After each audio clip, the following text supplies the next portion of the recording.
نبی کریم صلی اللہ علیہ وآلہ وسلم کا مکہ معظمہ کو خیر بات کہہ کر مستقل طور پر مدینہ منورہ چلے جانا اور وہاں ایک چھوٹی سی آزاد ریاست قائم کر لینا اسلامی تاریخ کا بڑا اہم باب ہے۔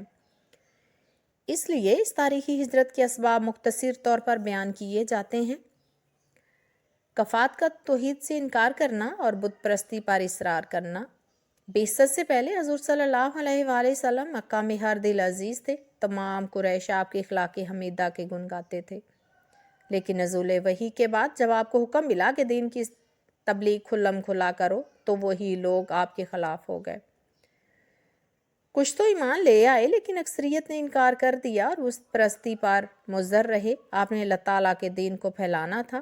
ہٹ دھرم اور ضدی لوگوں میں رہ کر نبوت کا یہ فرض منصبی انجام نہیں دیا جا سکتا تھا۔ اسی غرض سے طائف بھی گئے لیکن کامیابی نہ ہوئی۔ اب دین کی نشر و اشاعت کا کوئی اور مرکز تلاش کرنا ضروری تھا۔ قریش کی اظہار ثانی۔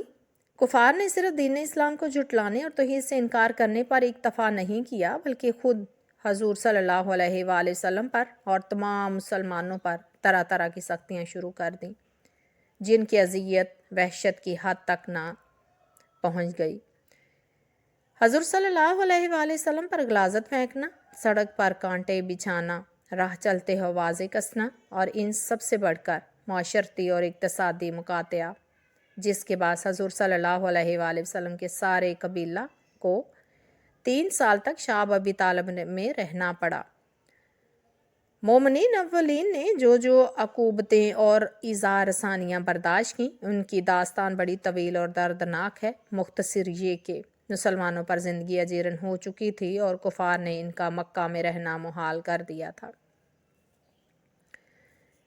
ہجرت حبشہ کا تجربہ بھی اس لحاظ سے بہت مفید تھا کہ مسلمان اپنے وطن سے باہر جا کر آزادی سے معبود حقیقی کی پرستش کر سکتے تھے، لیکن ایک تو وہ جگہ بہت دور تھی، دوسرا حکومت غیر کی تھی۔ نجاشی رحم دل ضرور تھا لیکن ابھی ایمان نہیں لایا تھا، اور نہ ہی حبشہ کی آبادی میں مدینہ کی طرح کوئی حامیان اسلام پہلے سے موجود تھے۔ اس لیے وہاں مستقل اقامت اختیار کر کے اسلام کا پھیلانا آسان کام نہ تھا۔ مدینہ دفاعی اعتبار سے بھی بہت محفوظ مقام تھا، جس کے 3 طرف پہاڑ اور ایک طرف نخلستان تھے۔ اس کی اہمیت اسی لحاظ سے بھی بہت بڑی ہوئی تھی کہ مکہ میں جانے والے تمام تجارتی قافلے اسی راستے سے گزرتے تھے۔ آب و ہوا اور پیداوار کے لحاظ سے بھی یہ مقام خاصی اہمیت رکھتا تھا۔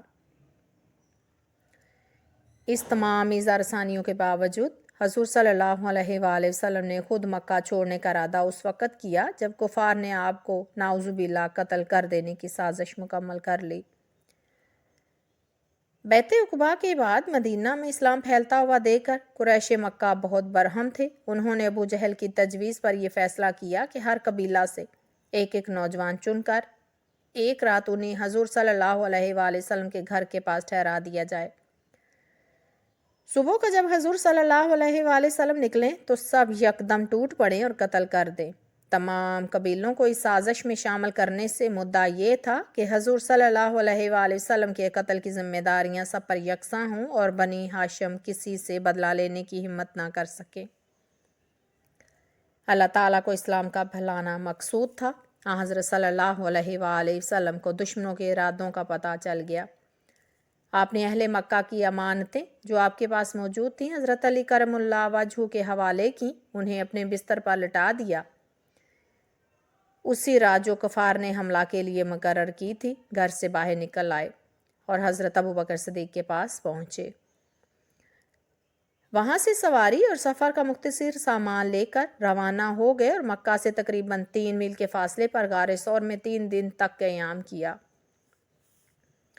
وہاں حضرت ابوبکر صدیق رضی اللہ تعالیٰ عنہ کے صاحبزادے عبداللہ رضی اللہ تعالیٰ عنہ شام کو دشمنوں کی خبریں پہنچاتے اور ان کی بیٹی اسماء رضی اللہ تعالیٰ عنہ کھانا تیار کر کے دے آتی۔ کفار کو جب معلوم ہوا کہ حضور صلی اللہ علیہ وآلہ وسلم مکہ سے بحفاظت تشریف لے گئے ہیں تو بہت سٹ پٹائے، دور تک ناکام تعاقب کیا، پکڑ کر لانے والوں کے لیے 100 اونٹ انعام کا اعلان کیا۔ غار ثور میں 3 دن قیام کے بعد چوتھے روز حضور صلی اللہ علیہ وآلہ وسلم آگے روانہ ہوئے اور 8 دن کے تکلیف دہ سفر کے بعد مدینہ پہنچے، جہاں لوگوں نے آپ کا پرجوش استقبال کیا۔ آپ حضور صلی اللہ علیہ وآلہ وسلم حضرت ابو ایوب انصاری رضی اللہ تعالیٰ عنہ کے ہاں مہمان ہوئے اور ان کے گھر کے پاس ہی ایک خالی زمین کا ٹکڑا خرید کر جلدی سے مسجد کی بنیاد رکھی، جو تاریخ میں مسجد نبوی کے نام سے مشہور ہے۔